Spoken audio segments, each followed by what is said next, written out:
What's up guys, my name's Tsunamods and welcome back to Modding FF7. This episode is going to be episode 4.5 because this is essentially just an extension of the episode 4.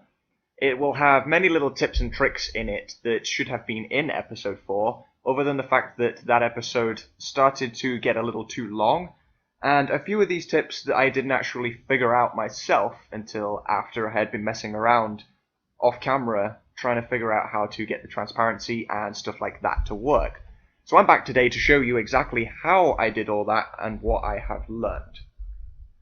So the first thing, if you remember at the end of the last video, if I go into Chimera here, and I am going to open up the cloud model that we were working on. This has changed a little because I was messing around with it myself. And as you can see, I do have a good bit of this finished. There are two heads here, as you can see, and I will explain that in due time. But one of the first things I'm going to do, actually, is we're going to work on the original because I made a backup. So we do not make this confusing at all. So we have our original here with our trusty Santa hat.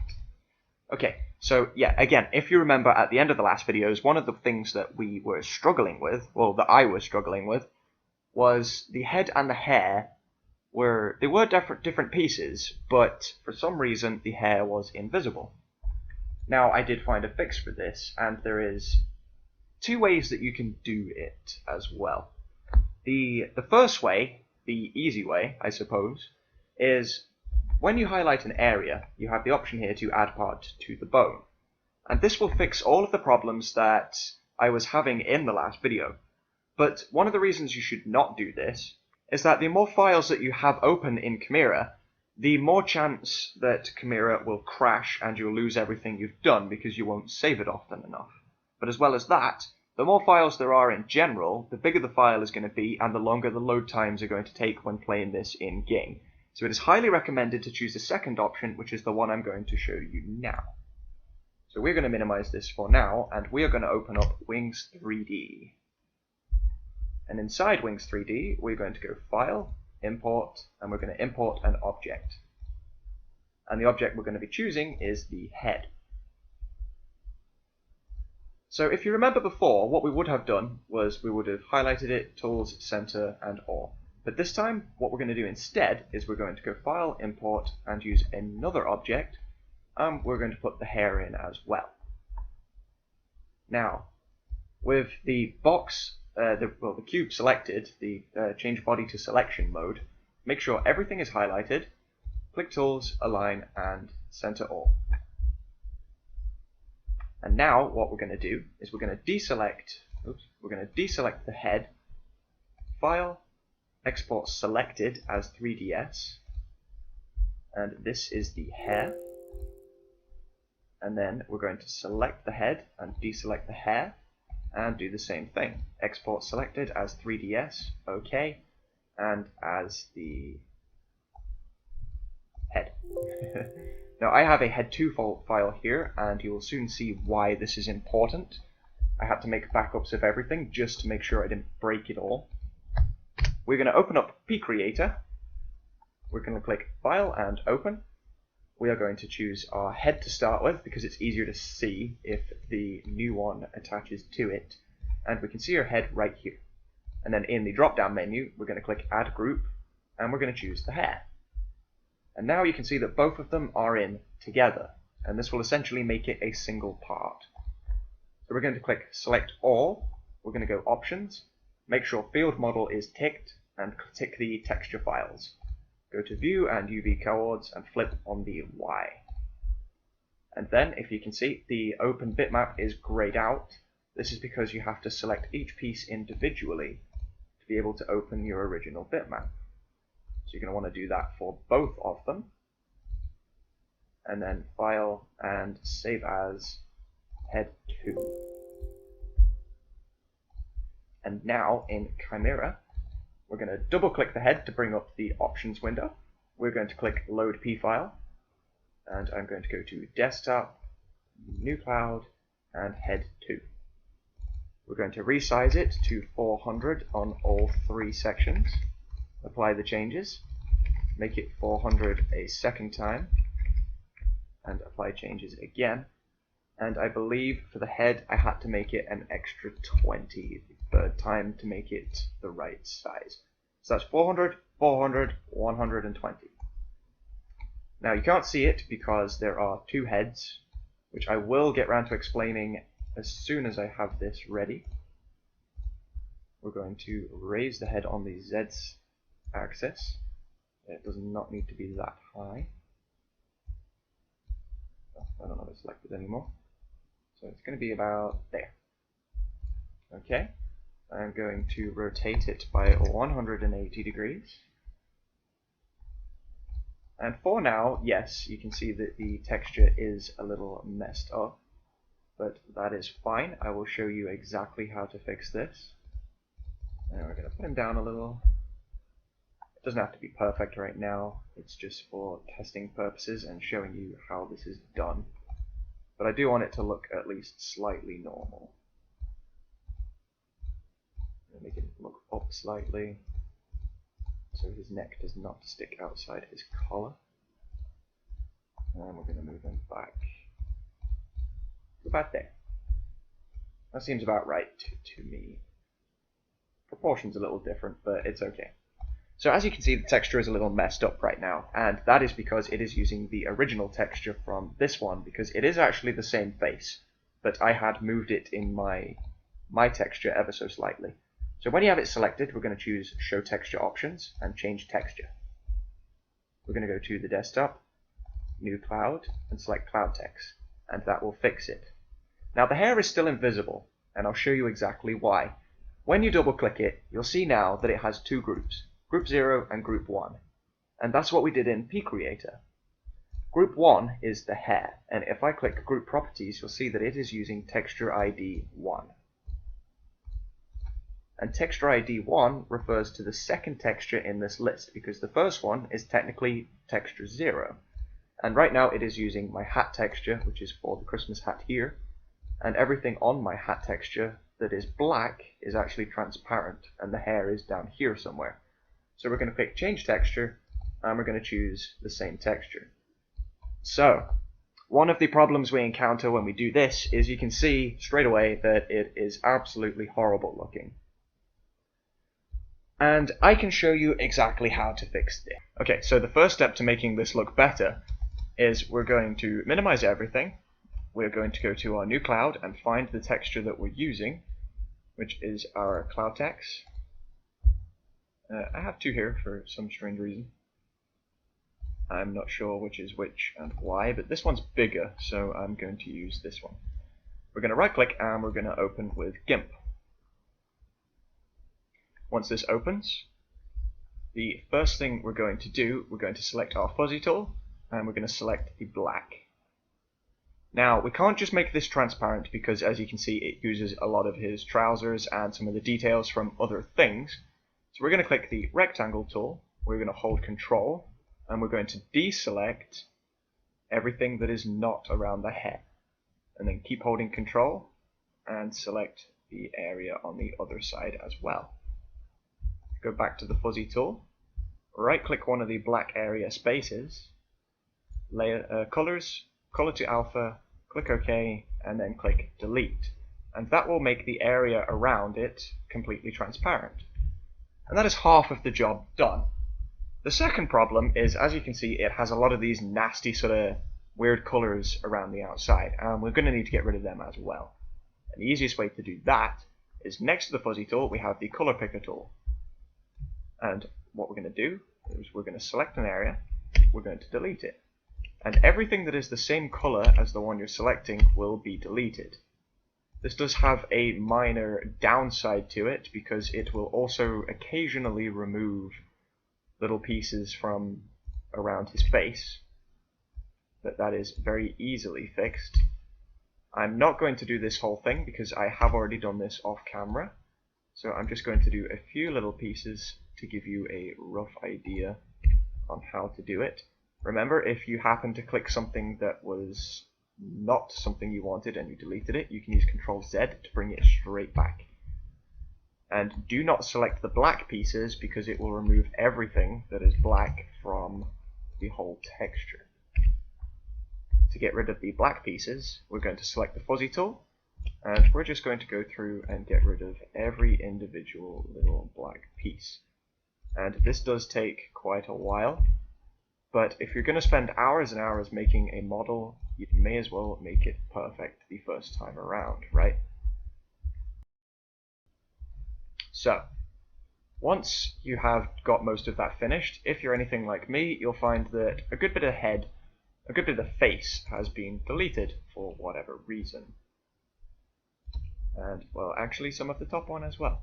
The easiest way to get around this is before we save it, we're going to just open it up again in GIMP.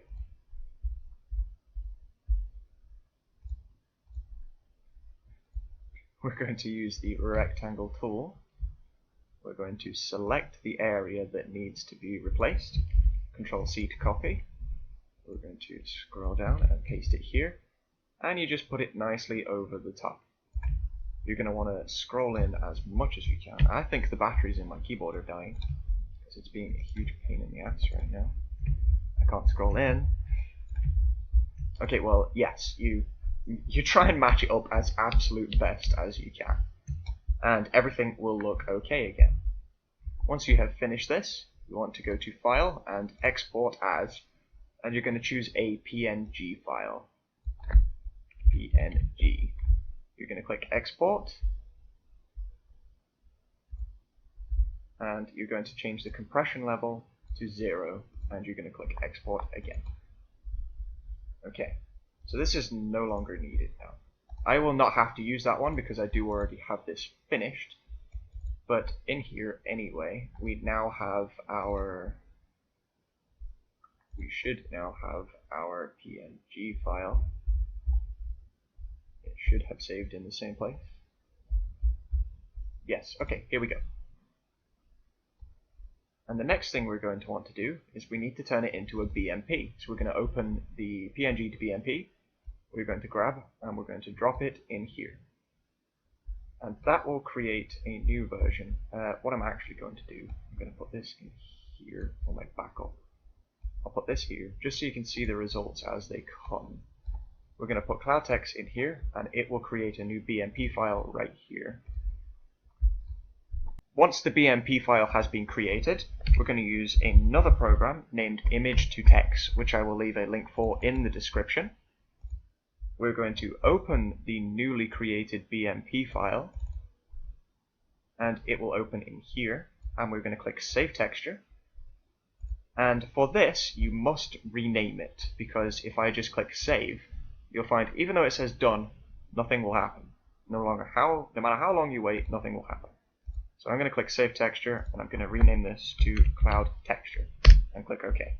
This time, it saves. The reason we do this is because if you know anything else about Final Fantasy VII's inner workings, the game doesn't actually use PNGs, BMPs, or anything like that originally. It uses text files. And it's a very good idea to try and stick to its natural resources because it will understand how to use them better rather than relying on an outside source code to know how to do it.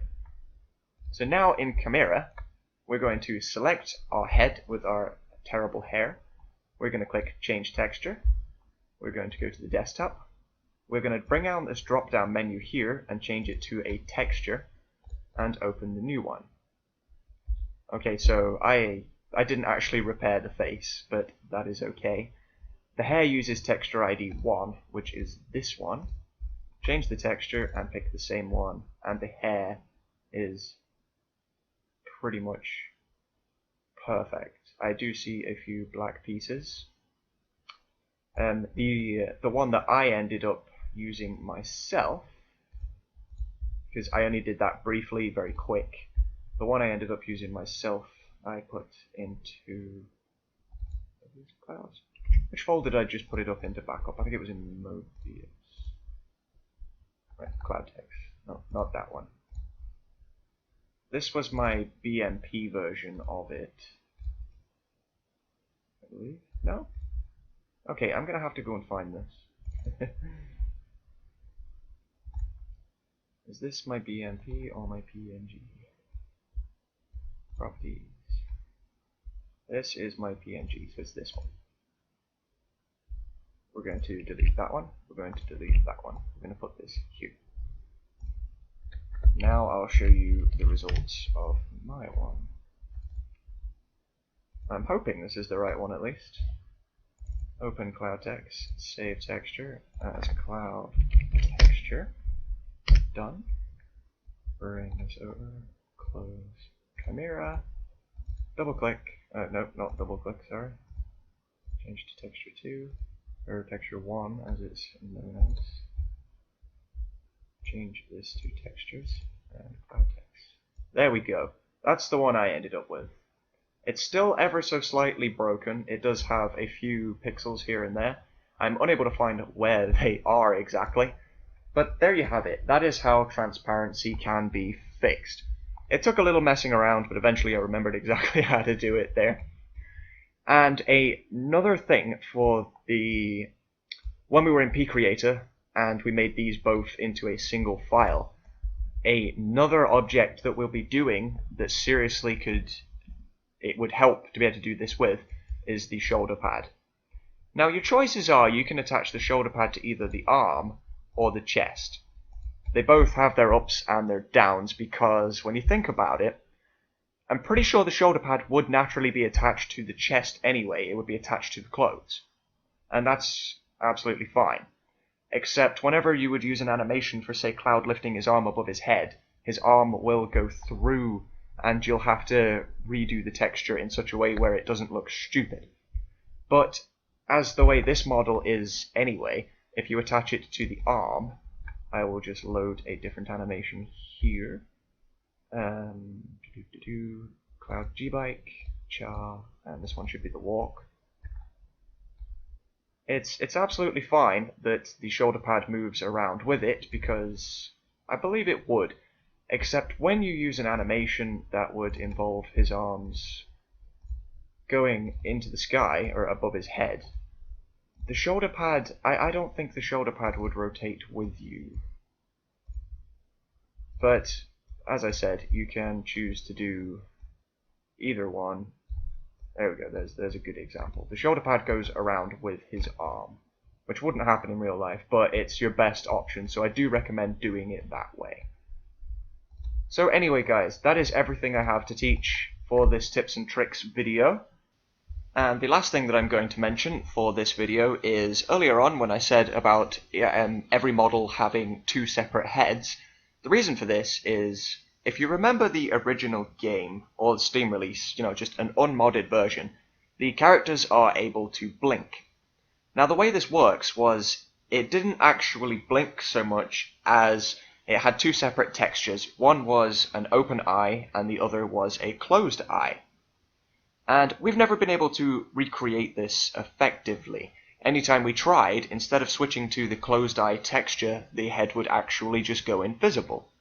And the only solution we could find for this was to quite literally duplicate the head and have one underneath it, so when the head did decide to go invisible, the backup one would be there to take its place, and you would never notice that it happened. If you're having trouble with anything, I will leave a link in the description for my Discord channel, and you can join us at any point. Feel free to come in and I will chat to you personally.